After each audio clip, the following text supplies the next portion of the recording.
Good morning friend, कैसे हैं आप। मैं आज वीडियो शुरू करने से पहले बता दूं आपको कि कक्षा 10 के प्रकाश परावर्तन तथा अपवर्तन का तीसरा भाग पढ़ने जा रहे हैं हम लोग। और तीसरा भाग में बहुत ही इजी टर्म है, आप समझना चाहें तो बहुत आसानी से समझ में आ सकता है। बहुत छोटे छोटे टॉपिक हैं जो बहुत आसानी से आपको समझ में आ जाएंगे और मैं पार्ट वाइज आपको करके आगे का सिलेबस बताता रहूंगा। ठीक है दोस्तों, तो पहला हमारा टॉपिक है दर्पण। सबसे पहले हम लोग दर्पण क्या होता है इसके बारे में जाने। दोस्तों, जैसे कोई भी स्मूथ प्लेन होता है, चिकना समतल होता है जिसमें प्रकाश किरण एक पार से दूसरे पार नहीं निकल पाती है, ठीक है, जिस पर गिरने वाली प्रकाश किरणें रिफ्लेक्ट हो जाती हैं, परावर्तित हो जाती हैं, उसे हम दर्पण कहते हैं। जैसे कोई ऐसा कांच हो जिसके एक तरफ पॉलिश लगा हो, ठीक है, तो उसे हम दर्पण कहते हैं।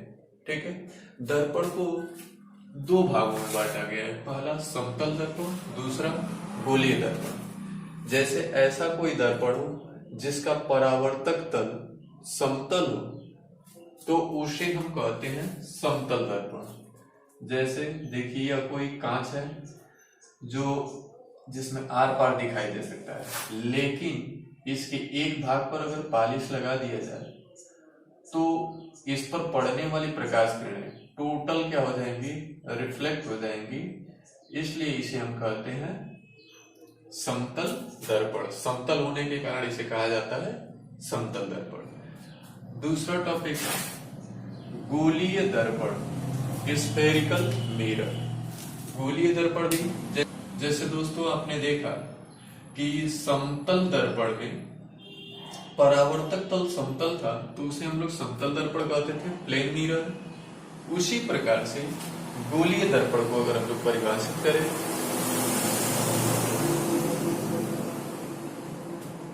उसी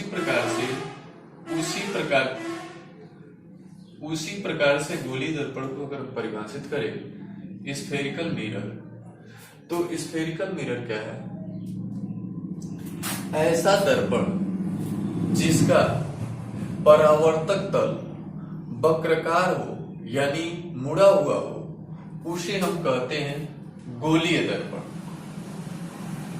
गोलीय दर्पण क्या है?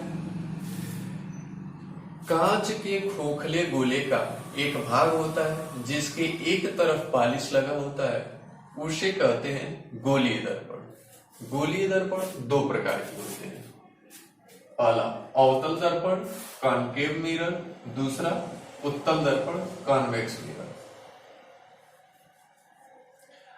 अवतल दर्पण जैसे देखिए, यह सपोज कर लीजिए यह कोई कांच का खोखला गोला है, इसका अगर हम एक कोई भाग ले लें, यानी यहां से अगर हम लोग कट कर दें MN, तो इसका जो फेस दिखेगा ऐसे आपका दिखेगा MN, ठीक है। अब इसके एक भाग पर पॉलिश आप लगा दीजिए, तो सपोज कर लीजिए एक भाग पे पॉलिश लग गया। यह सेम भाग यही हो सकता है अगर हम यही मिरर को कट कर दें ऐसे MN और पॉलिश देखिएगा दूसरे साइड में पॉलिश लगा। जब परावर्तन दबे हुए भाग से होता है तो उसे कहते हैं अवतल दर्पण, यानी ऐसा दर्पण जिसमें परावर्तन दबे हुए भाग से होता है उसे कहते हैं अवतल दर्पण। ठीक उसी प्रकार उत्तल दर्पण क्या है?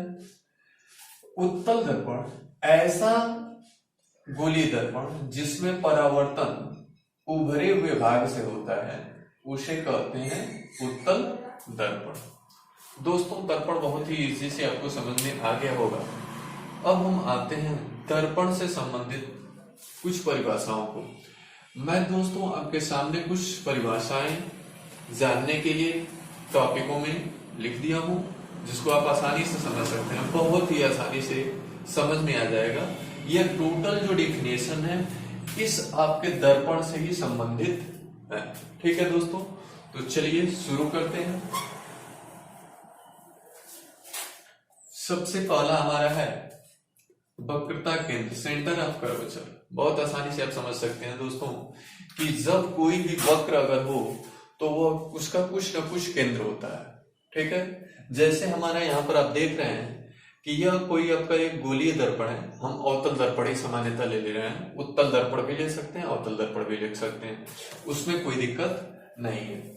तो दोस्तों जो आप यह दर्पण देख रहे हैं, यह एक हमने अवतल दर्पण ले लिया, तो यह अवतल दर्पण, हाँ दोस्तों बात करते हैं पहला वक्रता केंद्र, centre of curvature. Centre of curvature क्या होता है? कोई भी वक्र पृष्ठ होता है तो उसका कुछ ना कुछ केंद्र होता है। उसी प्रकार से जो आप दर्पण लिए हैं इसका भी कुछ ना कुछ केंद्र होगा, तो उसको हम लोग कहते हैं वक्रता केंद्र। वह केंद्र कौन सा होता है? गोलीय दर्पण के उस केंद्र को जिसका दर्पण एक भाग होता है उसे वक्रता केंद्र कहते हैं। यानी यह जो दर्पण है यह किस गोले का भाग रहा होगा, यानी यह किस गोले का भाग है, सपोज कर लीजिए यह गोला है, इसी का यह भाग है, तो इस गोले का जो केंद्र होता है उसी के केंद्र को, यानी इसका जो केंद्र होगा वही इसका भी केंद्र होगा, तो इसे हम कहते हैं वक्रता केंद्र, ठीक है। वक्रता केंद्र को हम लोग C से प्रदर्शित करते हैं। ठीक उसी प्रकार वक्रता त्रिज्या, रेडियस ऑफ कर्वेचर, यानी वक्रता त्रिज्या क्या चीज है? गोलीय दर्पण की उस त्रिज्या को वक्रता त्रिज्या कहते हैं जिसका दर्पण एक भाग होता है। यानी ठीक जिस प्रकार से हमने वक्रता केंद्र को परिभाषित किया उसी तरह से वक्रता त्रिज्या भी है, यानी इस दर्पण का त्रिज्या वही होगा जो इस गोले का होगा। तो इस गोले का त्रिज्या आपका अगर r है तो इसकी भी त्रिज्या क्या होगी? r होगी। तो यह जो त्रिज्या होगा यह क्या होगा? वक्रता त्रिज्या कहलाता है। दर्पण के लिए इसको वक्रता त्रिज्या कहते हैं, ठीक है। तीसरा टर्म है दर्पण का द्वारक, एपर्चर ऑफ मिरर। सबसे सिंपल है दोस्तों कि दर्पण का द्वारक क्या है। जैसे दोस्तों कि जो आपका दर्पण होता है,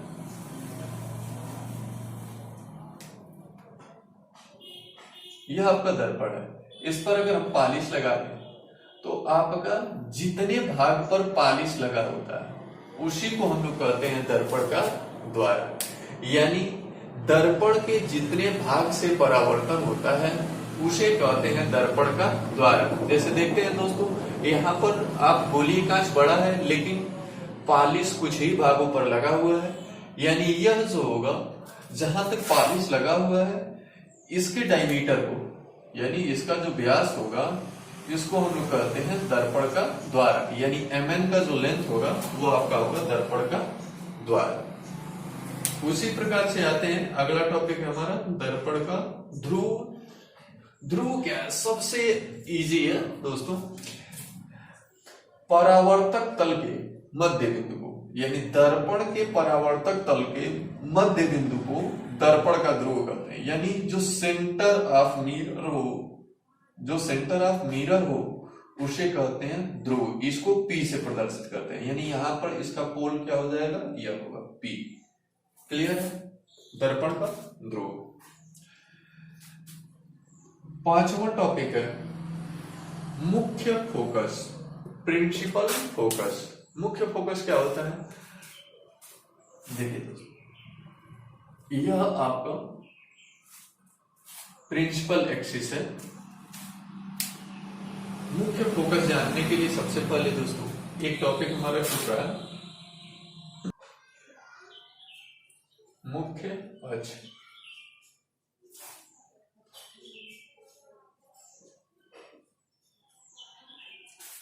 चलिए दोस्तों,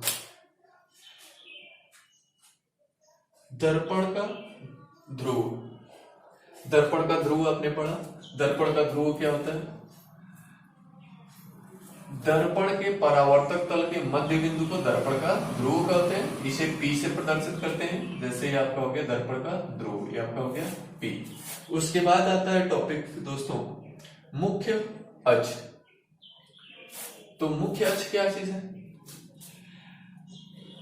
वक्रता केंद्र और ध्रुव से होकर जाने वाली सीधी रेखा को, यानी यह जो सीधी रेखा जा रही है इसे कहते हैं मुख्य अक्ष।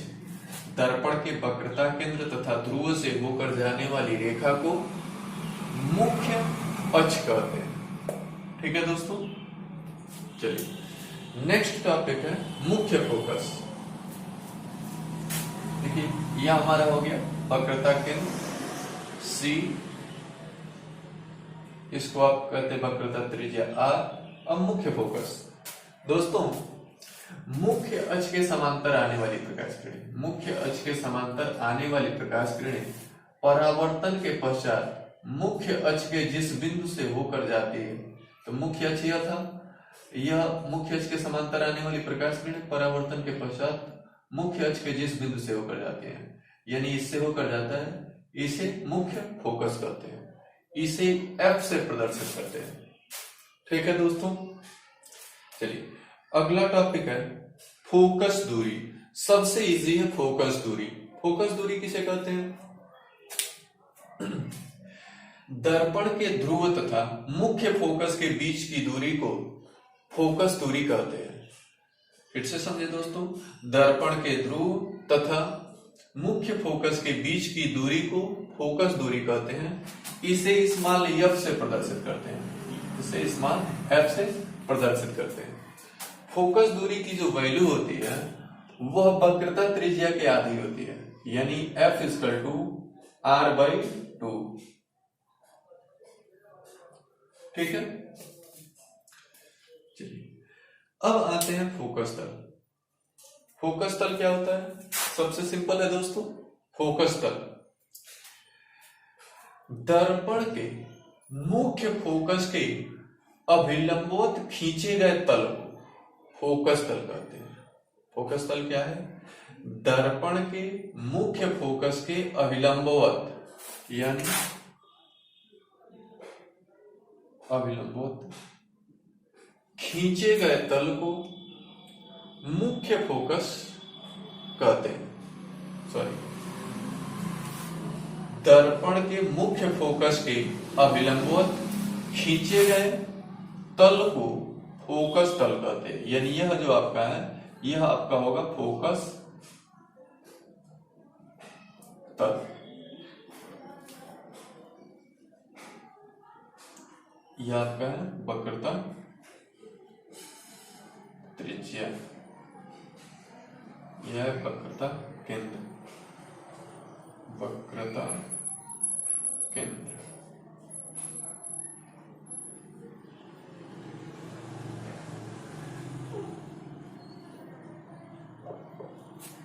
ठीक है, यह है आपका ध्रुव। दोस्तों जो टोटल डेफिनेशन है आपको नोट में यह मिल जाएगा।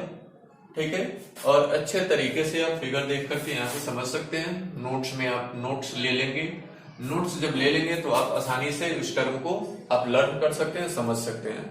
ठीक है दोस्तों, थैंक यू फॉर वॉचिंग।